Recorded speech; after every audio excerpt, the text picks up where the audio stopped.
For the purposes of search engine optimization, whether you like it or not, this is fried rice.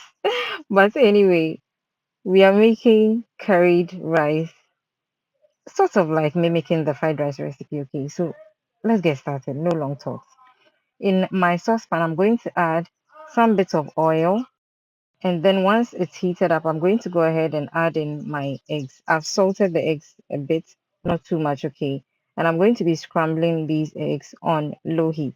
So when you're making fried rice, one thing you should not do is to over fry your eggs. They become dry in the end because the eggs are going to go back into the recipe later on. And honestly, it's not pleasant, okay? You want the eggs to retain some fluff, if I'm making sense, okay? So just fry it on low heat for about 5 minutes, and then you can tell it's not brown, okay? And then I'll take it out of my saucepan and then go ahead and fry the rest of my ingredients. So for this fried rice, I'm using some already cooked liver and a host of vegetables with some sausages, okay? So once I set the eggs aside, that's what I'm going to go ahead to fry.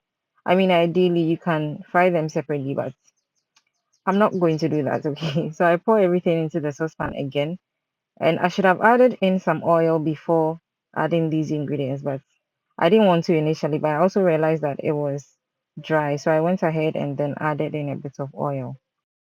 So a while back, I posted a Nigerian fried rice recipe. And I mentioned that when the Nigerians make their fried rice, they add liver.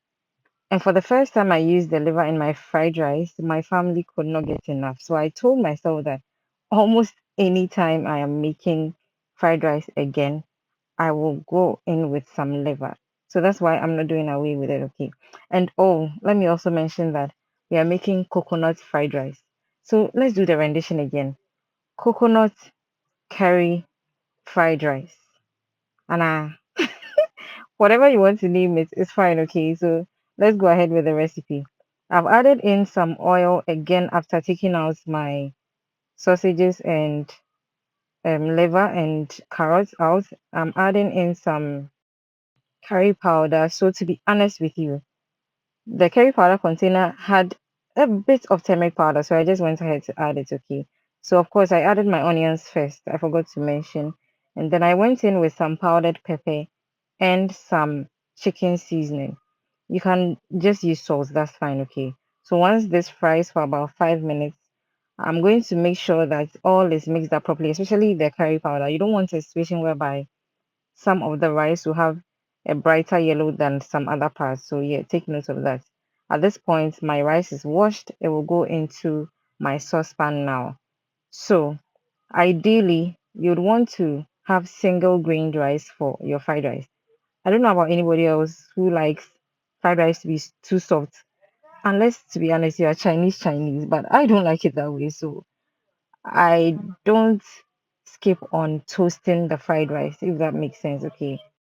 So basically, when my rice goes into the pot, I make sure to stir fry for at least 5 minutes. It also ensures that the curry powder coats the grains of rice beautifully, okay, so that you don't have some parts, of course, retaining much yellow color than other parts. So this is a take-home tip, okay. Whenever you're making curry rice, please make sure to add in the curry powder first before you go in with your rice. That way you can stir very well before adding in your water.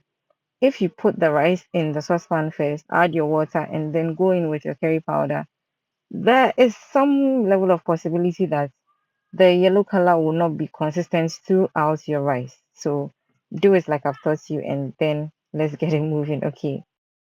So once my rice is mixed beautifully, I'm going to go ahead and add in my homemade coconut milk. Yes, using coconut milk for rice. Let me explain this. I know a lot of people have their reservations about it, but until you try it, you will keep beating it down. Try it because I can assure you you're going to love it. A lot of flavor.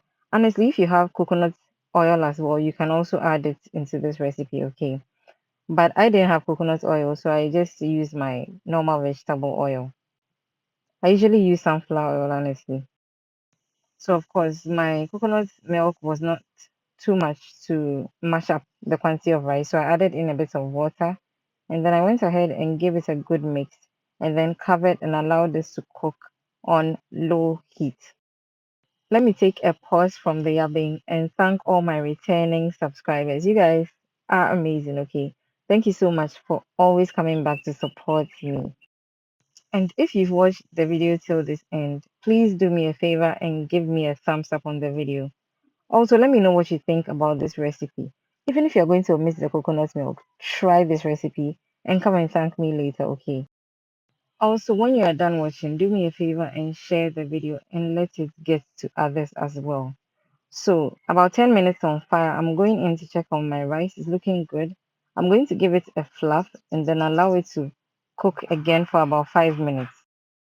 Only thing is that this time I'm going to cover with a parchment paper first before the lid so that any condensed liquid or water on the lid does not go back into the rice. We don't want to have any soft fried rice here. Today I'm outside making this voiceover, okay? So whatever noises you hear in the background, let's just take it as sights and sounds, okay? And let's keep it moving. So I've gone back to check on my rice again after another 5 minutes. It's looking good. So I'm going to go in with the veggies and protein we fried in the beginning. Once these go in, give this again another 5 minutes and then we are good to go. The reason why I was hesitant to call this fried rice in the beginning of the video was because I didn't want some people to come for me, but I mean, seeing this, are you not tempted to call it fried rice? Come on. I know I didn't add soy sauce and oyster sauce, okay?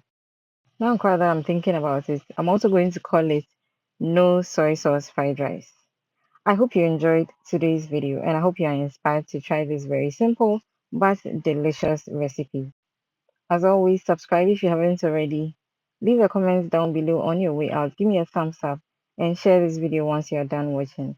And until we meet again, don't ever forget to keep blooming.